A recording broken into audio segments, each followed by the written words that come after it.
உங்கள் பர்னிச்சர்ஸ் உங்களின் முதலீடாக மாற வேண்டுமா? ஒரிஜினல் டீக் பர்னிச்சர்ஸ் வாங்குவது தங்கம் வாங்கி வீட்டில் வைப்பது போலத்தான். தமிழகத்திலேயே மற்ற கடைகளை கம்பேர் செய்யும் போது நம்ம கடைதான் பெஸ்ட். உடனே வாருங்கள். திருப்பூர் மாவட்டம் பல்லடம் திருச்சி கோவை தேசிய நெடுஞ்சாலை அண்ணா நகர் அருகே 5000 ஸ்கொயர் ஃபீட் அளவில் அமைக்கப்பட்டுள்ளது சுரேஷ் டிம்பர்ஸ். கல்விக் கொள்கை என்பதை நம்முடைய திராவிட மாடல் அரசு ஏற்காது என்பதை கல்வி அமைச்சரிலிருந்து முதலமைச்சரிலிருந்து சட்டமன்றத்திலிருந்து எல்லா இடங்களிலும் தெளிவாக சொல்லிட்டாங்க.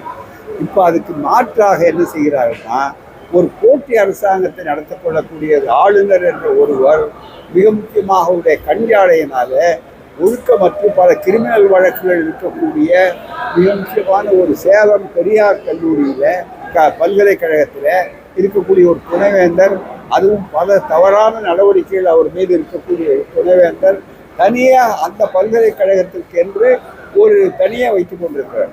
இதில் ஒரு நன்றாக நிறுத்திக்கணும். தனியாக அந்த பல்கலைக்கழகத்துக்கு நான் இந்த மட்டும் ஏற்றுக்கொள்வேன்னு சொன்னேன், அதை ஏற்றுக்கொள்ள முடியுமா? நன்றாக நிறுத்திக்கணும். அரசாங்கத்தினுடைய கீழே இறங்கக்கூடியது, அரசு பணத்தின் கீழே இறங்கக்கூடியது அரசு பல்கலைக்கழகம், தமிழ்நாடு அரசு நடத்தக்கூடிய பல்கலைக்கழகம்.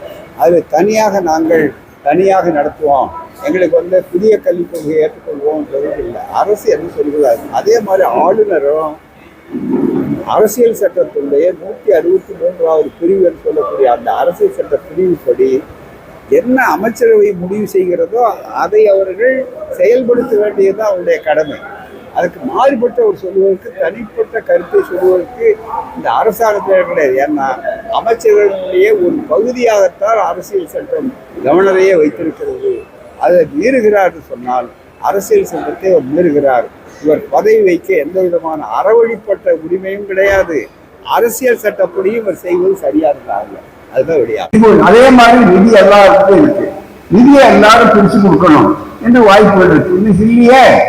இன்னைக்கு ஏதோ அவர் வாங்குறாங்க, எங்க தேர்தல் நடக்குதோ, எங்க நாற்காலி ஆடுதோ அந்த இடத்துல நாற்காலி ஆட்டாம பிடிக்கிறதுக்கு இந்த ஒட்டுவாங்க பாருங்க.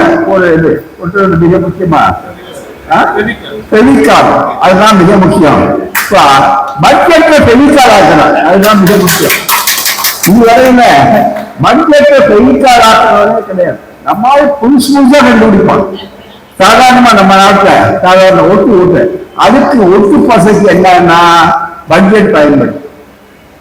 பீகாரா கொஞ்சம் ஆடுதா ஒன்னு அந்த ஒட்டு நாற்காலி.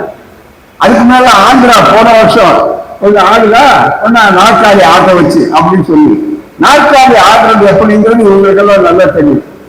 அடிக்கடி நாற்காலி ஆட்டிக்கிட்டே இருப்பாங்க பல பேர். அது எல்லா இடத்துலையும் பதவியினுடைய தமிழர். நான் அதுக்கு மேல போக விரும்பல. உட்கார்றது பெரியார் சொல்லுவார், உட்கார்றவங்க பலமா உட்காரணும், நாற்காலி பலமா இருக்கணும், நாற்காலிக்கு பலமா இருக்கணும். உட்கார்ந்து இருக்கும் போது என்ன பேச வச்சிருக்கீங்க இந்த நாற்காலில, நான் பேசிட்டு இருக்கும் போது நான் எங்க கவனம் பூரா உங்க மேல இருக்கணும், கருத்தின் மீது இருக்கணும். அதை விட்டு நாற்காலி எப்ப கீழே விழுந்துருமோ, நாற்காலி ஒரு கால் வைக்கிற எப்ப சாயுமோ, நீ எப்படி பிடிச்சுக்கிறது அடுத்தா அது கருத்து வராது. அது உடல்வேன் அவ்வளவுதான், தவிர வேற ஒண்ணு இருக்காது. அப்படின்னா நாற்காலி இன்னைக்கு அந்த மாதிரி நாற்காலி ஆடாத ஒரு மாநிலம் இருக்கிறது என்றால் இந்தியாவிலே தமிழ்நாடு என்ற திராவிட மாடல் இருக்கிற ஆட்சிதான் அண்ணாவின் வழிமுறையில் வந்த பாருங்கள்.